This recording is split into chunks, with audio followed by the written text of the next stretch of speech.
Quinta-feira, 4 de setembro, hoje está fazendo 56 anos.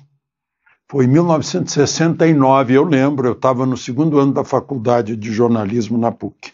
Sequestro do embaixador americano Charles Burke Elbrecht, no Rio de Janeiro. Ele estava no Cadillac dele, naquele tempo a embaixada estava lá no Rio ainda, e o Cadillac foi abordado, ele foi posto num Fusca, numa Kombi, levou uma coronhada na cabeça, ficou sangrando. Foi um grupo de 14, chefiado pelo Franklin Martins, meu colega jornalista, colega na Globo, e pelo Fernando Gabeira, que foi deputado e era meu colega no Jornal do Brasil. Bom, mas enfim, era para ser um sequestro que acabasse com as festas da Semana da Pátria. E o Elbrecht foi devolvido, encontraram o Elbrecht no dia 7 de setembro. Foi em troca de soltura de presos, inclusive Zé Dirceu, que foram enviados para o México, banidos, foram enviados para o México. Tem aquela foto clássica, eles todos, tá outro amigo lá, o Flávio Tavares, está lá também, no grupo. Um avião da Varig os levou para o México. Agora, eu queria lembrar, estão todos, os 14, anistiados. E, bom, pelo que eu sei, só o Gabeira não aceitou indenização, os outros foram anistiados, foram indenizados, estão sendo até hoje. Eles receberam anistia, sequestraram o embaixador americano, sequestraram o embaixador da Suíça, sequestraram o embaixador da Alemanha, sequestraram o cônsul do Japão, mataram um empresário sueco do grupo dinamarquês, do grupo Ultra, o Boyleson, mataram um capitão americano que funcionava na embaixada, mataram acho que era tenente, um major alemão. Estou só falando nos estrangeiros, eu não entrei nos nacionais, né? Só para você lembrar, e não foram todos anistiados. E lá na lei da anistia dizia que era sem nenhuma vantagem financeira, só que mudaram a lei da anistia para dar a vantagem financeira. Agora tem uma coisa, nunca poderão entrar nos Estados Unidos os que sequestraram o embaixador americano. Sem visto. Como diz o poema do Edgar Allan Poe, do Corvo, né? Nunca mais, nevermore. Esse corte de visto dos americanos é uma coisa séria. E eles têm todo o direito de permitir ou não permitir entrar no território deles. Vamos então aos assuntos de hoje. Lembre-se de se inscrever e ao final de deixar o gostei ou não gostei.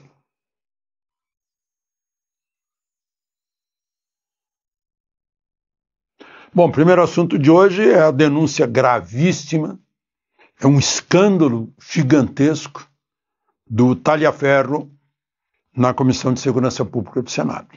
Está com todos os elementos para encaminhar, eles querem encaminhar para o Supremo, para o Conselho Superior de Justiça, para o Conselho Superior do Ministério Público, porque está entrando o Paulo Gonet nessa, junto com o Moraes, aquela atuação durante o processo eleitoral, durante a campanha eleitoral, que beneficiou um lado por ter prejudicado o outro lado. Isso é interferência na eleição. Isso é gravíssimo. Estão se mobilizando para fazer uma CPI, para investigar isso, para mandar para a Organização dos Estados Americanos, para a União Europeia, para governos amigos, né? A oposição está se mobilizando nisso. Eu estava conversando com um jornalista veterano do Estadão, ele me disse que não dá para a gente ficar calado nisso. O Estadão deu uma página inteira, o sul de Porto Alegre reproduziu, está lá na Gazeta do Povo, está na Oeste também, mas eu não vi na Folha de São Paulo, obviamente não vi no Globo. Isso é muito grave, porque é uma mídia que está vivendo de seus leitores, sua audiência desinformada, é uma irresponsabilidade enorme. Se tornam cúmplices da tentativa de assassinato da democracia no Brasil, das liberdades, do devido processo legal, da Constituição, da lei, dos princípios da lei.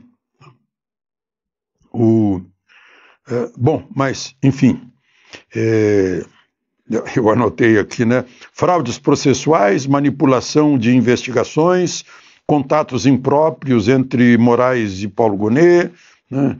E Polícia Federal, em que o juiz está presidindo o inquérito ao mesmo tempo, né? São coisas incríveis durante a campanha presidencial. Bom, e ao mesmo tempo há uma mobilização da oposição, que agora o Centrão caiu fora do governo, né? Então está lá a União Brasil, republicanos, progressistas, Partido Liberal, né? Tá tudo isso dá aí uns 340 votos por aí, né? Para fazer uma CPI e um projeto de lei de anistia, né? Como eu mostrei para vocês, até sequestradores foram anistiados. Agora é gente que estava se manifestando, estava numa catarse, como eu disse, no dia 8 de janeiro.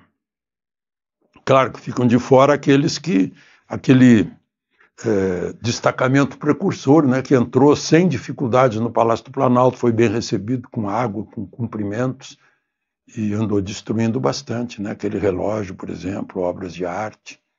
Os que fizeram destruição dentro do Supremo também. Se houve destruição no Congresso também tem que pagar, né? Mas não um batom, né? Pelo amor de Deus. E morreu gente presa, né? São milhares de famílias que estão chorando aí isso que aconteceu. Então, estão se mobilizando por uma anistia. Está aí os governadores, à frente está o governador de São Paulo, Tarcísio. Bom, e agora uma notícia econômica, o PIB caindo. E não é por causa da tarifa, é o PIB do segundo trimestre. Ainda não é o PIB da tarifa, mas já caiu, quase 0,5%. Agosto, sim, já se sentiu. A queda em relação a agosto do ano passado foi de 18,5% nas exportações para os Estados Unidos. O déficit brasileiro em relação aos Estados Unidos está cada vez maior. Aí eu ouvi o depoimento de uma empresária do ramo moveleiro do Rio Grande do Sul, talvez seja de Bento Gonçalves, ela mostrando, isso os próprios americanos admitem, que a tarifa não é econômica, a tarifa é política.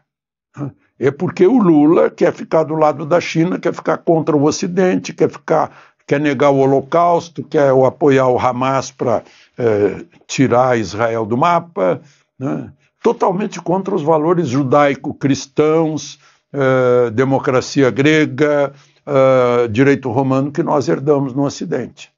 Estava lá agora nesse desfile de mostrar força militar na China.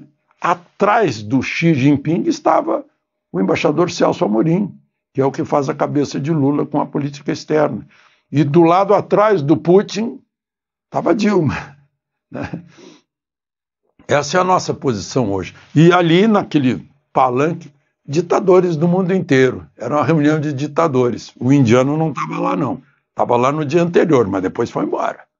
Supostamente para festejar 80 anos de vitória da China sobre o Japão. Que, na verdade, foi uma vitória dos Estados Unidos, né? Aliás, os Estados Unidos liberaram a China, né? Lá tiveram ajuda dos chineses, óbvio, né? Mas foram os americanos que ajudaram também a União Soviética com material de guerra que entrava lá pelo Mar do Norte, lá perto do Polo Norte, dando material.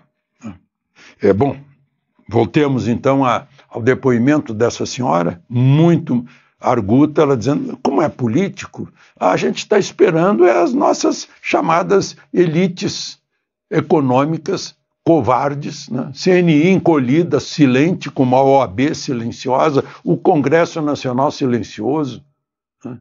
Enquanto se destrói o país, se encaminha para uma venezuelização, né?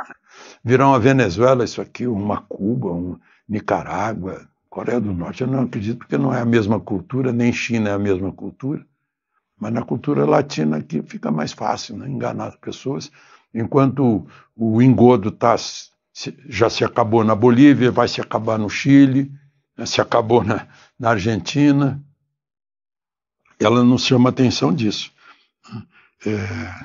Que, na verdade,